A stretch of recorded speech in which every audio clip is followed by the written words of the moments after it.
आज Doubtnut app download करें। Doubtnut पर अपने सभी गणित, रसायन विज्ञान, भौतिक विज्ञान और जीव विज्ञान के डाउट्स का करो सफाया। बस प्रश्न की फोटो खींचो, एक ही प्रश्न को क्रॉप करो और तुरंत वीडियो सोल्यूशन पाओ। अभी डाउनलोड करें।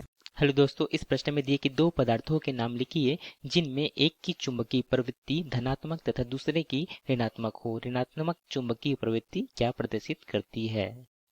तो सबसे पहले हम देखते हैं प्रश्न अनुसार, हम सबसे पहले देखते हैं चुंबकीय प्रवृत्ति को। तो चुंबकीय प्रवृत्ति क्या होती है? तो जब भी हम किसी वस्तु को किसी चुंबकीय क्षेत्र में, यहाँ पे चुंबकीय क्षेत्र में हम रखते हैं, तब हम देखते हैं कि उस चुंबक में, इस चुंबकीय क्षेत्र के कारण से कितनी उसमें चुंबकन की तीव्रता उत्पन्न होती है। तो इसे हम क्या कहते हैं? इसे चुंबक प्रवृत्ति कहते हैं। तो इसमें यदि कोई वस्तु है, इसमें चुंबक, तो हम इसे इस प्रकार से लिख सकते हैं, जो चुंबकीय प्रवृत्ति जो होती है, यदि हम किसी यहाँ पे चुंबकीय क्षेत्र, माना कि यहाँ पे चुंबकीय क्षेत्र क्या है, यहाँ पे H लेते हैं, तो चुंबकीय क्षेत्र किसी वस्तु पे रखने पर जो उसमें चुंबकीय गुण अर्थात जो चुंबकत्व का जो गुण है यहाँ पे, या चुंबकन तीव्रता जो I उत्पन्न होती है, तो इस प्रकार से हम लिख सकते हैं कि यहाँ पे किसी वस्तु को यदि यहाँ पे चुंबकीय क्षेत्र में, चुंबकीय क्षेत्र H में रखने पर उस वस्तु में कितना चुंबकन तीव्रता I उत्पन्न होता है, इसका जो माप है यह हम इसे चुंबकीय प्रवृत्ति से करते हैं। तो यहाँ पे हम देखें तो चुंबकीय जो प्रवृत्ति जो है, तो इस प्रकार से यदि हम किसी वस्तु को हम चुंबकीय क्षेत्र में रखें, तब उसमें जो चुंबकीय प्रवृत्ति है उसको हम यहाँ पे इस प्रकार से I/H से प्रदर्शित करते हैं। तो I क्या है? यहाँ पे जो I है उस वस्तु पे वहाँ पे जो उत्पन्न चुंबकीय तीव्रता है, तथा यहाँ पे H जो है वह क्या है? चुंबकीय क्षेत्र है।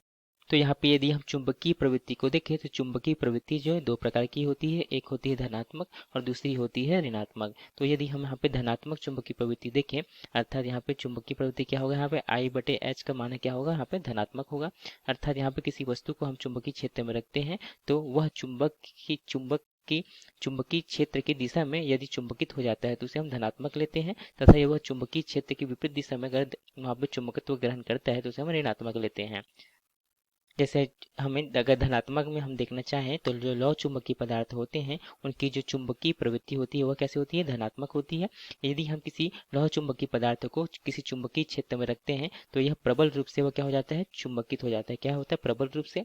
तथा इसमें जो यह क्षेत्र की, यह जो चुंबकीय क्षेत्र की यह दिशा में यह क्या हो जाता है? प्रबल रूप से चुंबकित हो जाता है। इस कारण से इसका जो चुंबकीय प्रवृत्ति क्या होती है? धनात्मक होती है।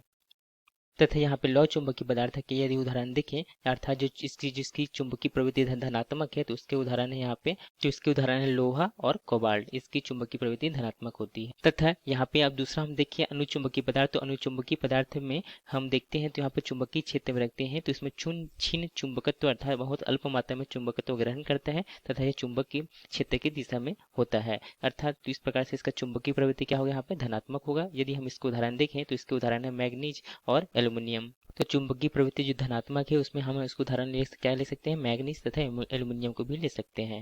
तथा यदि हम चुंबकीय प्रवृत्ति देखें ऋणात्मक वाले, तो ऋणात्मक में हमें प्रति चुंबकीय पदार्थ आते हैं। तो ये ऐसे पदार्थ होते हैं जिसे चुंबकीय क्षेत्र में रखने पर जो उसमें चुंबकत्व उत्पन्न होता है वो चुंबक क्षेत्र की विपरीत दिशा में होता है, तथा यह अल्प रूप से चुंबकित या होते हैं। तो यहाँ पे इसके उदाहरण देखें तो इसके उदाहरण है चांदी, सोना, तांबा। इसमें जो चुंबकीय प्रवृत्ति होती है क्या होती है? उसमें वह ऋणात्मक होती है।